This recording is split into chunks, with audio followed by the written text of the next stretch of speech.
What is going on, everybody, man? King Recon here, dude. I've been waiting to read this all day, but it is finally time to read the latest chapter in the best-selling manga in history. By God, no, the second best-selling comic of all time. We're talking about the one, the only One Piece! Man, I hope everybody's having a blessed one, dog. Chapter 961 this week. I'm super happy. I was, for some reason this week, in the back of my mind, I was like, we're getting a chapter, but I felt like at the same time we're not getting a chapter. And it was like this weird mentality that I was in, I suppose. Maybe it's because NaNoWriMo's next month and my entire mindset has been shifting towards Nano month, you know what I'm saying? Like, yo, it's November, it's time to shift into writing mode, you know what I'm saying? But even with that, even with all that going down, there's no way that I'm gonna miss out on the awesome sauce of the best-selling manga in history, man. I'm gonna talk about it more in an update video, but I'll be here for One Piece. Just know that, even if I'm not able to get to other things as scheduled, even if it's not on release day, 100% I'll be getting to the latest One Piece chapters, and I will be trying to get to the latest One Piece episodes, man. But without further ado, let's get right into this chapter, dog. I've been waiting for this all day. It's called Chapter 961, The Mountain God Incident. And right here, we look at the cover page, and we see Vito right here with his legendary tongue, looking out and about, holding somebody right here. Gang Beach's Oh My Family, Volume 11, Were These People Attacked? And, of course, standing right here in mid-Dressrosa, attempting to figure out just who it is that attacked these individuals. Yet they have it appears they have a kissing mark on them, right? That's what it looks like. It looks like they got pwned by someone who is laying the smack down, literally. It was literally laying the smack down. But without further ado, let's continue, man. I want to get right into the chapter. What will Odin do about the giant mountain god? So, after reading some of your comments last week, it really got me thinking about how and where Oda is going to take this, because we know that Oda doesn't introduce anything if it doesn't have some sort of relevance to the plot right now in some way, shape, or form. So I'm wondering how this entire mountain god situation is going to be relevant to that. So we continue. We see Canaan right here with the boar. Could the capital really get destroyed over this little thing? Oink, oink, squeal, squeal. Oh, be quiet. Oink. So I just want to note one thing. I really love how Oda has been starting off so many chapters in this arc with just a large, not really a large, but a panel just laying the establishing shot of like where we are. Because after especially being off for a week, or sometimes whenever we're coming back from a break, or just whenever, right? I love how whenever we come back into the series, we immediately get thrusted right back into where we were previously. And that's always done really, really well with an establishing shot. No matter what form or media, or in a movie, or in a comic, or in a video game, it's always really nice to establish where it is that you are, and where the setting is, then you go up into like somewhere. So I love how Oda's been doing that a lot in this arc, especially from what I've been able to gather in this arc. Let me see. So we continue on down here. We get to see my boy Odin, dog. I can't believe that we're actually sitting in a time period where Odin is no longer a silhouette, dog. That is why I told you to give it to me. No, please wait. This boar is worth a piece of white gold. I could finally pay off my debts, and then I could. And you have Denjiro right here in the corner. He is Kozuki Odin, the one and only. The only adult I do not despise for being a fool. The one man I actually respect. So he was one of those kids that like said, screw all adults, man. I'm being the revolutionary. But Odin is the one dude that gets along even with the kids. You know that you're a beast. I always say that. You know that you're a legend whenever the kids look up to you, man. Because the kids, especially, and I can speak for him whenever I was younger too, man. Whenever I was a child. It was revolutionary mindset. Like, it was the kids versus the adults. And so whenever you actually came to respect an adult, it is because you saw a lot of yourself. You saw a lot of what either you wanted it to be, or just someone that you thought was cool, someone you thought was funny, or it was a person that you wanted to be around. And that was like the cool type of adult, the Kentucky type of adult. that one would like look forward to seeing and or talking to, because it felt like he spoke to you as equals. And so Odin is that type of individual for these kids right here. And so with Denjiro saying this, now I'm really curious. I'm finding out just who exactly Denjiro truly is, because there's been a lot of theories, especially going on here in the past week within the community. But just knowing how it is that Denjiro looked up to Odin before he actually ended up joining him as a scabbard is really cool. It's like he's his #1 fan, and then of course where we're at, he ended up joining him as a scabbard. So let's see how that story turns out. The mountain god will only come down the mountain if its child was kidnapped. So somebody brought its child here? White boars, being the heralds of the gods' ancient knowledge. Many assumed it was only a superstition. God. In One Piece, bro, if something is only a superstition, it might as well be factual. You know what I'm saying? If it's a legend, if it's a myth, if it's a superstition, it may as well already be 100% factual and set in stone. That's the way it works in One Piece. We must appease the mountain god's fury quickly. Keep an eye out for a small white boar. If we fail to return it to the mountain, the capital will be destroyed. And here we have this big, massive... My God, bro, look at the size of this thing. I mean, I know we saw its size last week. But, bro, just look at the size of its nostril. It looks like its nostrils bigger than somebody's house. Oink, oink. Like, can you imagine how devastating that must be? You're not being able to do anything. I mean, yo, it feels like there's a Titan coming after you from Attack on Titan. You're facing something from, like, a Dragon Quest or, like, a JRPG. Massive boss, man. You're in a dungeon. You're playing the latest Legend of Zelda, but in real life. Right? You're running for your life, and you see this massive monster behind you. And that monster does not say grr. It does not say it does not say oh. That thing is yelling right behind you, chasing after you, saying the words oink, oink. That must be more scary and devastating than hearing a roar. 100%. Something that huge, yelling oink, oink, you must think it's sick in the head, yo. I'd run. I would jet out of there immediately.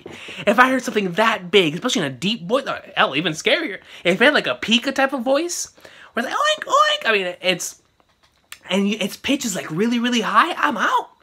I'm out, dog. It's about Halloween, dog. I'd be spooked. I'll be mad spooked. I'm out of there, Skip. You gotta be kidding. My God. Dog, this thing is huge. I mean, I knew it was big based on the scale on its nose. But brother, this thing is toppling over villages. It is eating humans and houses whole. What is this, a Toriko? Dog, did we transition over to Toriko when we went to the flashback? Bro, look at the size of this thing. It's tusks. Nice. Now I know why they call this thing a mountain god, bruh. Look at it. It half the page belongs to it. This thing probably has a capture level of 12,000. Please help me, save me. Yeah, Father.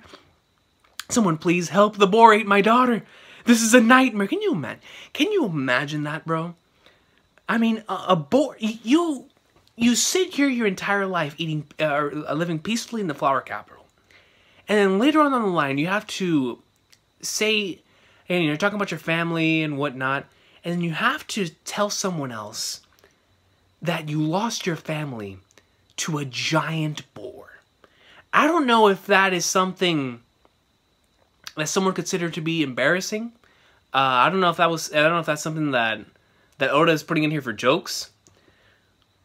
But that really, I mean, just put that into perspective, dog. If these individuals truly did get eaten, like, yeah, man, my family members got eaten by a boar. A big, giant boar the size of Wano. I know it's not supposed to be funny, but it is to be, dog. It is to be. This is a nightmare. There you are. I finally found you. Hey, you are the boar napper. The boar napper. Oh, he's talking about Kinemon. You stole it from us. Anyway, you must take it back to the mountains immediately. The mountain god is heading straight for us. It is following this little guy's scent. We had no idea this would happen. My comrades were eaten by the mountain god because they had a little boar scent on them. What? Your friend Osudu got caught up in this mess too. What are you talking about? We wanted to get the white boar back from you, so we took her hostage while we were making our way down the mountain. Hold on, coach. So you're telling me that Sudo was captured in order to lure out Kinemon?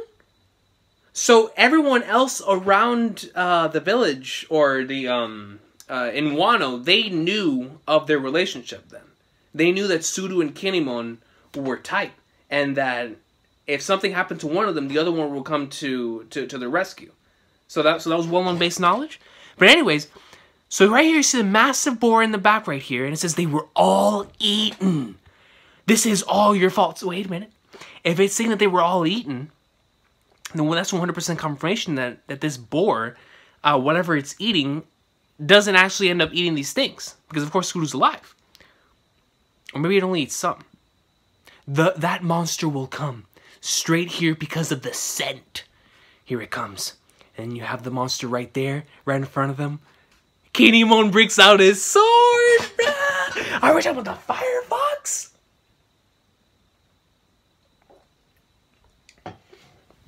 Yo, I feel sorry for this boar. This is Firefox Kinemon, dog. Ready to go up in like swimwear. He stole again, how awful. I will pay you back. Yo, look at this thing. Bro, this pig is saying sniff, sniff. So you could just hear like a snort, like...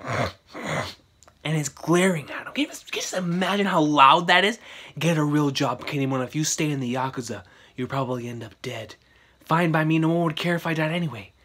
Oh, it's going back to their discussions. Suru and Kinemon. Man, the fact that Kinemon was a Yakuza though, bro. Give me back, oh Suru! And you see exactly how Kinemon feels. The very same determination and desire that we see in the present day coming out right here. And then you see another flashback. Ouch, why did you throw a rock at me? And we see Kinemon thinking back to Suru and how much he truly cared about her, man. And right here we see the boar. It looks like he's about to activate Conqueror's King Hockey with the way that the shot is going down. Kinemon goes right in, cuts his nose, cuts the boar's nostril. Kinemon gets set like in a swirling motion and hits the ground. So the boar is out here like Rhino from ECW hitting the gore. I mean, this is Rhino and this is Kinemon. Right back down to the table. He might be out for the count. We see blood coming down. Kinemon's still there.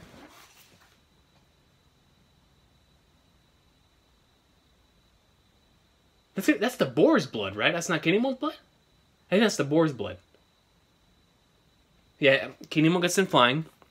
Stop it, boy. If you hurt the mountain god, Wano could be destroyed. I will slice open your stomach, you beast. I will get Osuru back. Yo, Kinemon's a goat, man. Because just knowing how the culture of Wano must be, and how they revere this individual's like this powerful entity that will destroy them or punish them if they do something against it. And Kinemon still doesn't give a flying flag, nerds. Like this powerful, huge being that he's already seen be as destructive as it is.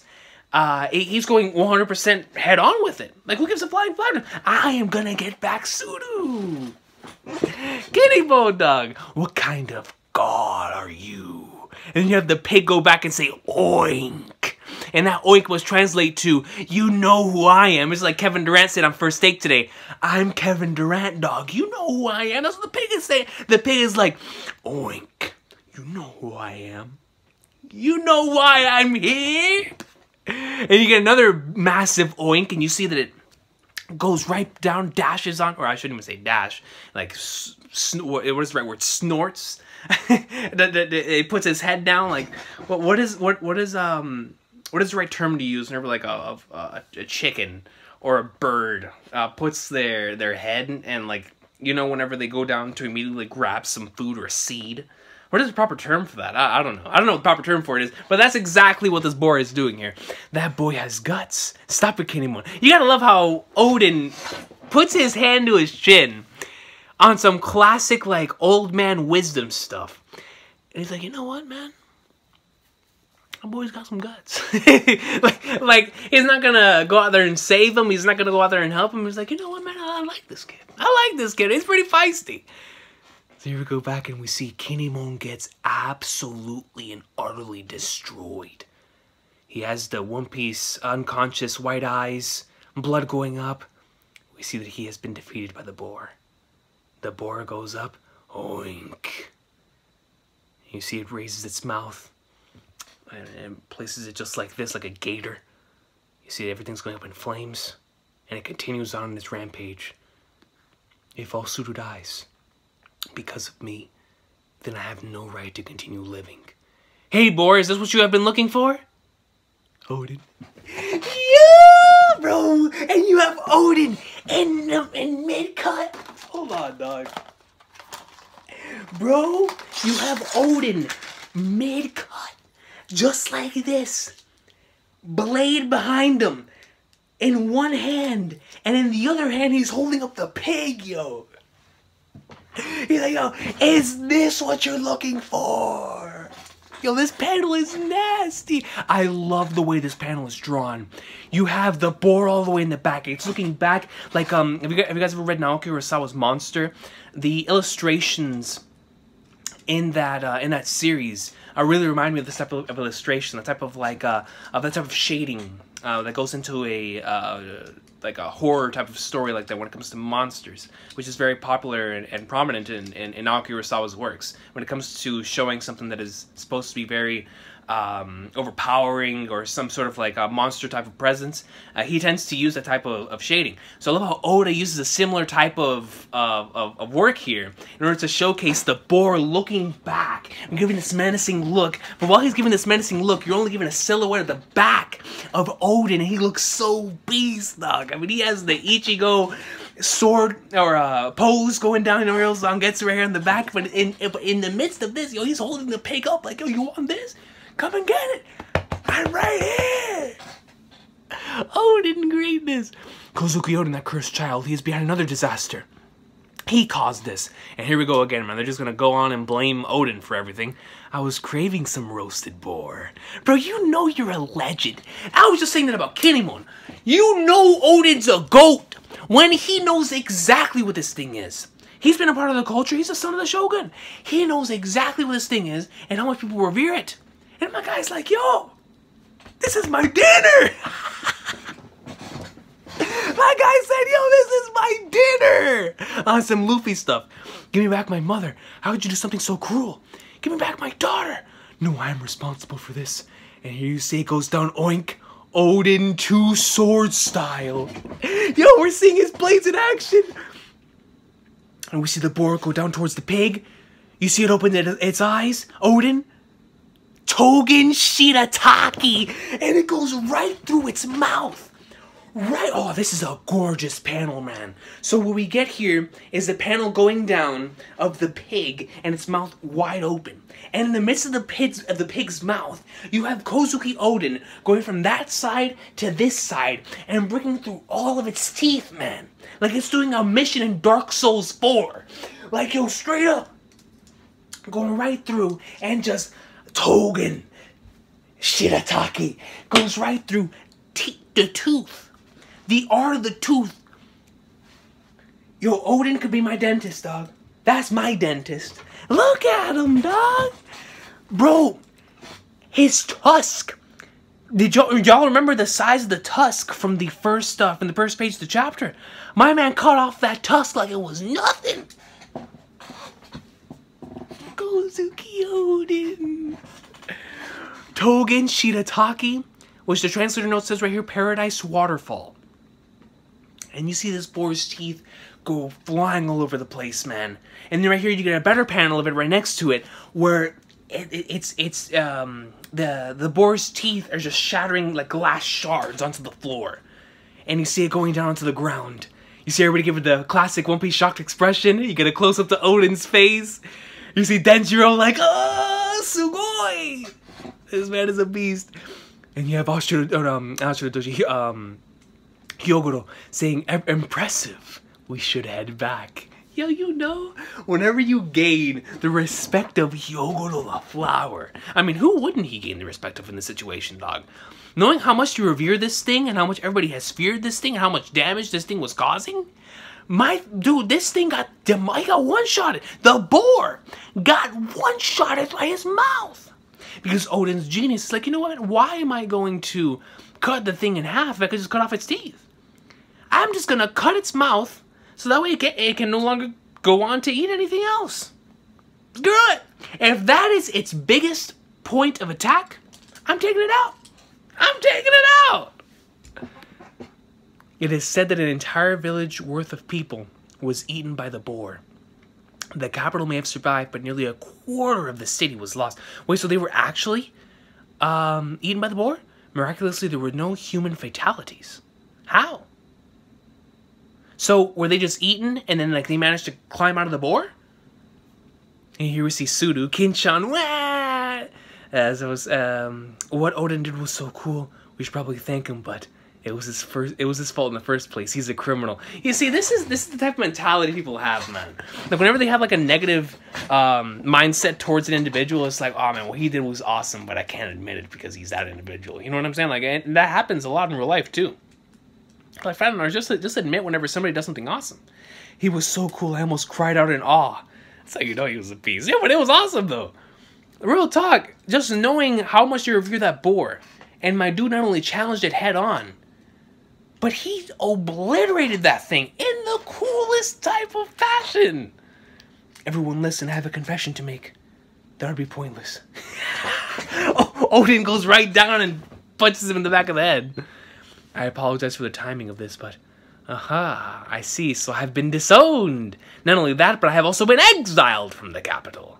How pathetic, Lord Shogun. It looks like you know the entire flower capital has admitted that it cannot handle me anymore. See, that's why I dig this dude, bro. He takes this something that others would consider negative, and he turned it into a positive. He was like, it appears that the time has come.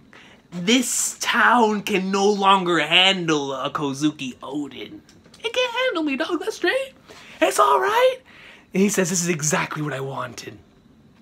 Time to head to the other side of the river. I'll be sleeping there by sunset. I need to eat something. By age 18, Odin has caused the Mountain God incident. Are you crying, Kinchan? Of course not. Oh, Suru, that man, I would happily die for someone like him. And what this goes back to is Kinemon's respect for the ways of the Yakuza, right? And just everyone's respect for the ways of the Yakuza. Like, whenever you see somebody that's just a boss like that, and from what I've seen from Yakuza movies and from playing the Yakuza game franchise, respect is a huge thing. And whenever you gain somebody's respect, it's like you have this, even though you may not have the money or the men to back it up, when you do something that gains the respect of some individuals that are high up within the community, it's almost as if you had all that financial backing or all those individuals behind you, because people just respect you. Respect is a huge thing. So to see that Kinemon is crying out and saying, "Oh, you know what? I would die for someone like him. That man is a goat." I can most certainly see why he feels that way, especially coming from that type of background. Are you sure you're not crying? I feel the same way. You see Denjiro super excited. Hey, wait up, Denjiro. He inspired me first. The emotional weight is different. I will be his first follower. Yo, so Denjiro and Kinemon are both fighting to see who was going to follow him first. Odin's a goat, man. I envy their free spirits. I want to go with them too. At that moment, these men suppressed their desire to follow Odin. And on this day, the balance of the capital was tilted in more ways than one. Wano, the Hakumai region. Welcome, welcome, Lord Odin. It is a pleasure to make your acquaintance. Lord Yasui has been looking forward to your arrival. Stop lying, no way he would be happy to see me. You are correct, bro. Look at Yasui in his prime, dog, rocking the fro like he's Julius the Dr. Irvin. You're correct. I would not get excited. I would not get excited over an exiled fool from the capital. What do you want, Odin? And you even brought some henchmen with you. Please hold on. There is a puddle. All right, please step over to cross the puddle. Hey, uncle, what is it with this creepy weirdo? Do not be so rude. He is my newest servant. Who is that? I feel like somebody we know. I was taken in by Lord Yasui. My name is Orochi? Watch out! Orochi served Yasui? There's gotta be a connect. Bro, hold on, dog. Don't play with me, Oda. Do not be so rude. He is my newest servant. I was taken in by Lord Yasui. My name is Orochi. I am but a humble servant. Kurozumi Orochi. And we see it looks just like him. One Piece will be on break next week. You know what? That's okay. That is 100% okay. Not only does Oda deserve rest, but because of Nano, I'm 100% okay with that. That means that he'll be back by, I think it's the...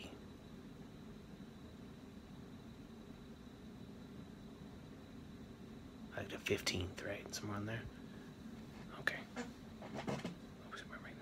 But bro, Orochi, dog? So Orochi served under Yasui. So Orochi and Yasui's connection goes all the way back through that. For the fact that he was under Yasui. And so this must be, yo, this is the first time Orochi met Odin, and knowing that connection, how far back that goes. Yo, that's wild. Orochi served Yasui.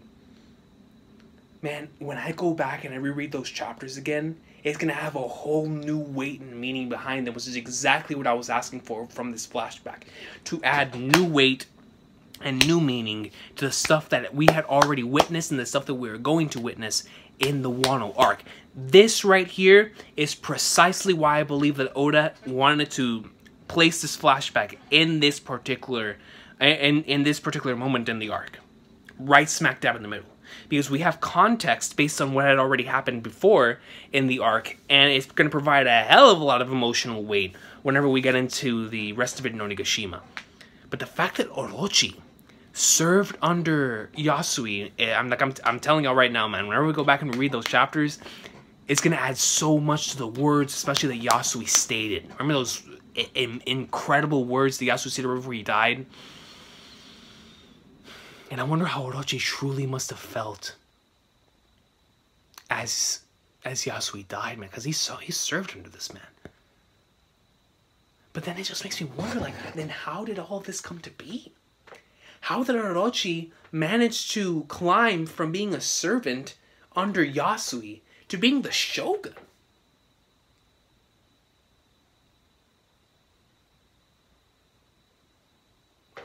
Is it...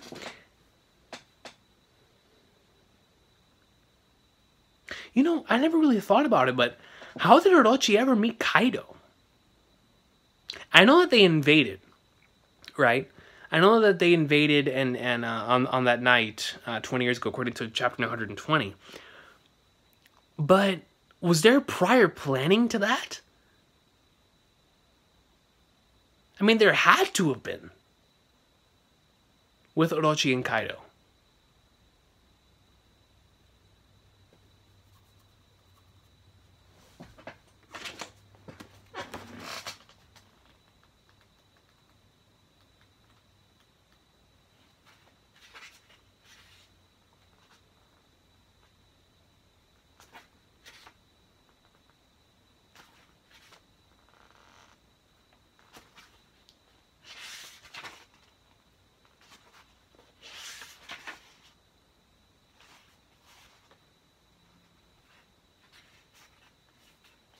I love that chapter so much, chapter 120, man.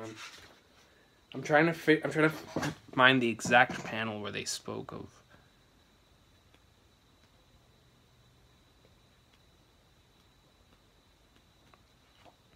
Flagnards, man.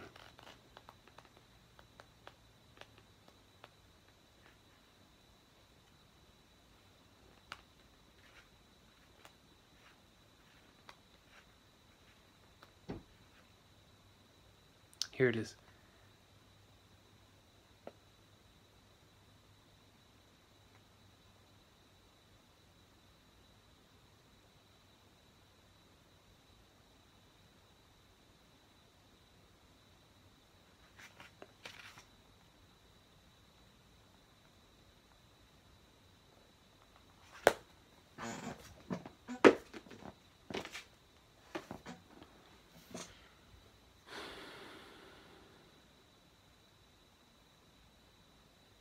Because now, with this revelation, it really has me thinking about how this flashback is going to go from here on out.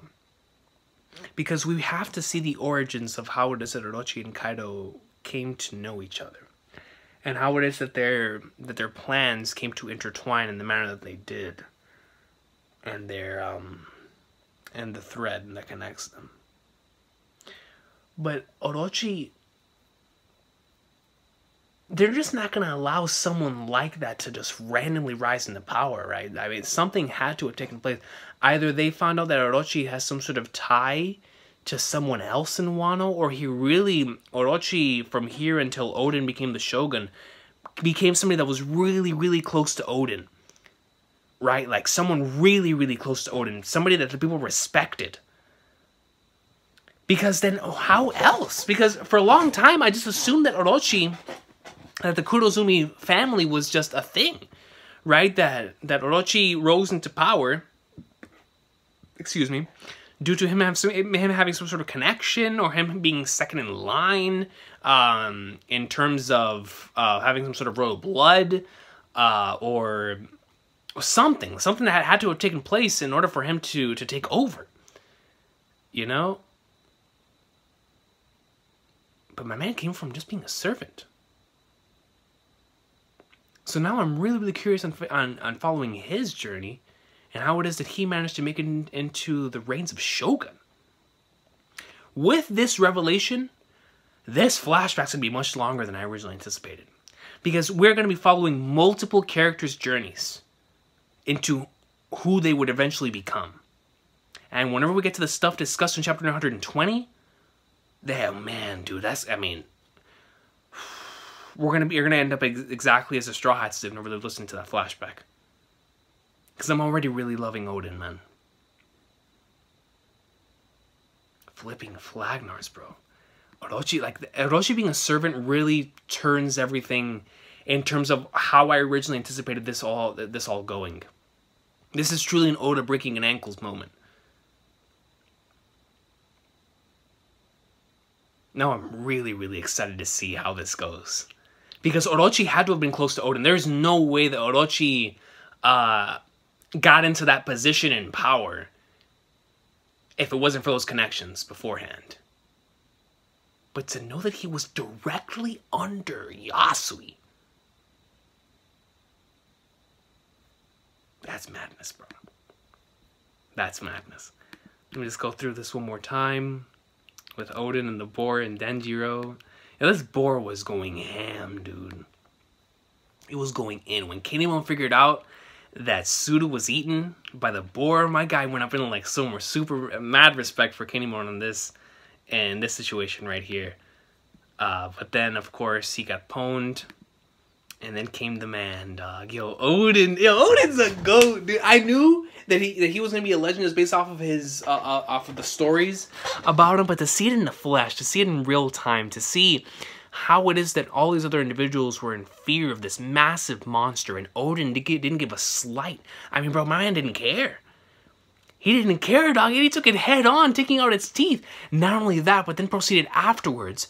Whenever the individuals, or whenever given news that, yeah, he'd been exiled, he was like, my guy was like, sure, screw it. And then what followed is what really makes me respect Odin, and what really has me believing I'm going to love his character. My boy said, it cannot handle me anymore, dog. Like, yo, this place, this town, it ain't big enough for the two of us. It ain't big enough. Odin greatness, man. The story and the legend of Kozuki Odin, bro. Seeing Yasui in his prime. Wow, man. What a chapter, yo. Good sauce of a chapter this week, bro. Really enjoyed it. Epic Odin and Kinemon moments. Really nice stuff. I'm looking forward to seeing how the boar and the mountain god incident is going to have some sort of connection, if it does, into the current Wano stuff. And I'm definitely looking forward to seeing how this flashback continues on from here. Because having Orochi be a servant under Yasui is going to make this very, very, very, very interesting. Because now we're really going to see just how far Orochi's planning and or scheming has been. I mean, if my man has been scheming since back then, can you imagine that, bro? I mean, my man, that he had this plan just spaced out in his mind, or maybe something changed him and made him become the Orochi that he is today. Or we've been bamboozled this entire time, and Orochi's been carrying out Odin's wishes since the beginning. Nah, that can't be the case, but it could be. It could be. But I'm just super interested, because like I said, this changes the game for me in terms of what I am going to expect out of this flashback. And what to expect out of this flashback. It's exciting. It's exciting. But we are on break next week. Next week, I'm not sure what I'm going to do because, like I said, I don't know how Nano's going to go this year. But if I do have some time to spare in order for me to make a video, I do want to talk about One Piece, even though there is no chapter next week. So I will try to do that. But aside from that, man, if I don't see y'all next week, then I will see y'all in 2 weeks for a new chapter, man. Looking forward to seeing a continuation of this flashback. A servant under Yasui, man. But let me know what y'all thought about this week's chapter in the comment section down below. Let me know how y'all feel about Oden, the legend, bro. His legend just continues to grow. And man, what a beast. I mean, he is just the embodiment of of just being awesome, dude. Like legit, he has that Kazuma Kiryu air to him, to where like he just rocks it. Like my guy's just he like came out of the womb goat. You know what I'm saying? So this is the way I look at Oden. It's so cool that other people are coming to respect him in that manner, because he just oozes that, you know. He truly embodies it and has always had that type of mentality, and that charisma, to where he doesn't even have to go up to people and tell them. He just acts that way, and people follow him because of the way that he acts and because of the way that he is. It's not like he's forced people to follow him. They follow him because they want to follow him, because he's different, because he provides something. He provides that energy, you know, and I love that, man. Oden greatness. But I'll see y'all next time. Have an awesome day, man. One Piece greatness. The legend of Oden continues. One of the flying flagners we're about to see with Orochi, bro. I mean, his scheming skills, or I should say his ability to plan and scheme. We'll see. We'll see if it truly does go back to this era, or if the whole Kaido thing just fell into his hand. I'm going to assume the latter because of the way that Oda portrays villains like this in the series. But if he truly has been scheming since back then for something like this to happen, man.